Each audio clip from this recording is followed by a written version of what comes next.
Hello and welcome to our dual enrollment presentation. I am going to take you through just a couple of minutes about what a ninth grader needs to do in order to dual enroll. So without further ado, here we go.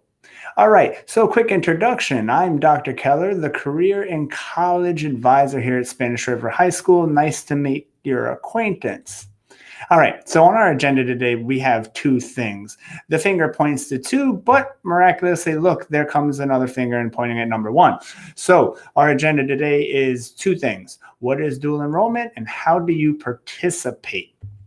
Okay, so what is dual enrollment? Well, exactly as the name implies, a student will take classes at both the high school and the local college. There are two options, Palm Beach State and FAU.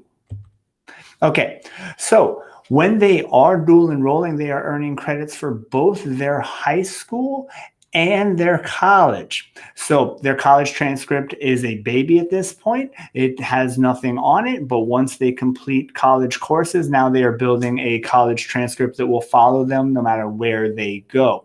In addition to that, they will be earning high school credits for all classes taken there, attempted and completed.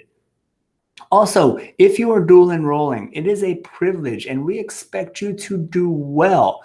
So much so that if you were to get a C minus, D, F, or withdraw from a class after the add drop window without penalty, you will result in a loss of dual enrollment privileges. We do not want that to happen to any student, so please make sure that you are in the right frame of mind when you are ready to dual enroll.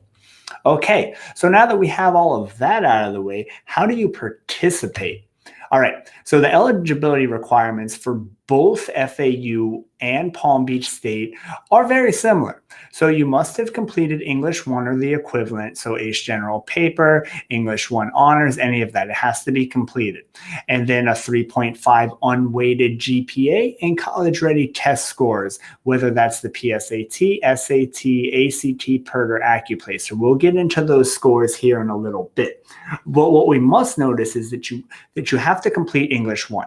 That means that that summer is the first opportunity that a freshman will have to dual enroll. And unfortunately, because this year is unique and we push the school year back a couple of weeks, this means the only eligible semester that a ninth grader can apply for is the summer B accelerated term. So you want to keep that in mind when you're applying. Okay, so here we are at our first stop, Palm Beach State. So when you go to the Palm Beach State's website, and there is a hyperlink here, and we'll send the presentation itself. You won't be able to click here, but we'll also send the PowerPoint. But if you were to just Google Palm Beach State, and once you're at Palm Beach State, up here at the top, you'll see where it says visit, apply, and contact us. If in that search bar you were to type dual enrollment, it will bring you to a set of links. If you click the first link, it will bring you to this page. The heading for the page that you're supposed to be on looks just like what's presented here. It'll say dual enrollment and early admissions. Okay, as you scroll down that page, you are going to see something that looks, well, very similar, exact to be honest, where it says prospective students. That box there to your left-hand side of the screen with the steps and guidelines listed underneath. So those 4 steps I listed off to the right. First one being meet with your counselor. The second being apply to PBSC, complete their orientation, and submit the required documents from the high school. This must be done every single time a student wants to dual enroll. So if you want to dual enroll for the summer, you'll need forms from the school. If you, again, want to do it in semester 1 and semester 2, so on and so forth, each time you will need to complete those documents. So you want to meet with your high school counselor ahead of time prior to you dual enrolling, so there is no holdup. Okay, Florida Atlantic, same thing. If you were to just Google FAU dual enrollment, it's going to bring you to this registrar's page. It'll look just like the top here on this computer screen. Their process is slightly different, but it's very similar. You'll have to register with FAU, complete a packet of paperwork, and same thing, you'll need the permission forms as well. Okay, so as promised, I told you we'd be back to the test score. So what qualifies out of all the scores that we mentioned? They are listed here with the SAT, ACT, PERT, and AccuPlacer. So the SAT and the PSAT, the scores are exactly the same, but you're going to notice that the reading, writing, and math sections, the scores look odd because you're used to seeing a gross score of perhaps 900 and not these little sub scores. So, how do you find those sub scores? So, if you were to log into your College Board account, you can access the detailed score report for any tests that you have taken previously. There's a sampling of what those look like underneath what qualifies section. And so the detailed score report is going to be a 2-page document.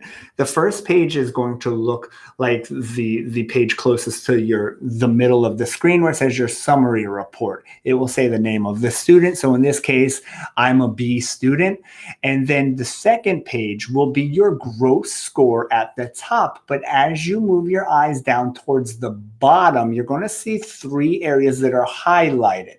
Those scores right there, the 23, the 22, and 23 are the sub scores. As you will see with this student in particular, they would not qualify with the scores that are necessary because as you move your eyes back up to the what qualifies a snippet, you're going to see that the scores are a 24, a 25, and a 24.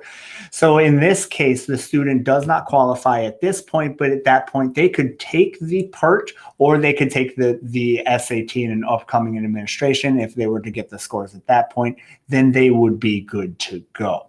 Okay, so essentially, as a wrap up, all a student needs to do is have a 3.5 unweighted GPA by the time freshman year is over. They'll need to have qualifying scores and go through the motions necessary for the paperwork side of each university. At that point, then they are eligible to dual enroll. Just because you are eligible to dual enroll doesn't mean that you have to dual enroll. You're not committed to. But once you decide that you want to and you have elected to take courses and met with your counselor, completed the paperwork, at that point you are obligated to take these classes. So I'm a big fan of dual enrollment.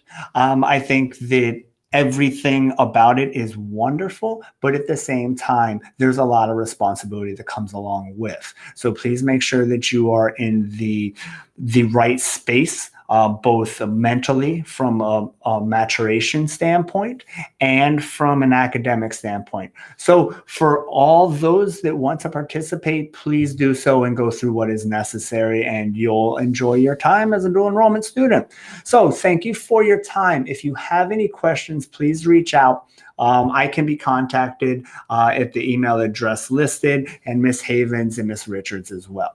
All right. Thank you guys very much. And we'll see you on our next go round.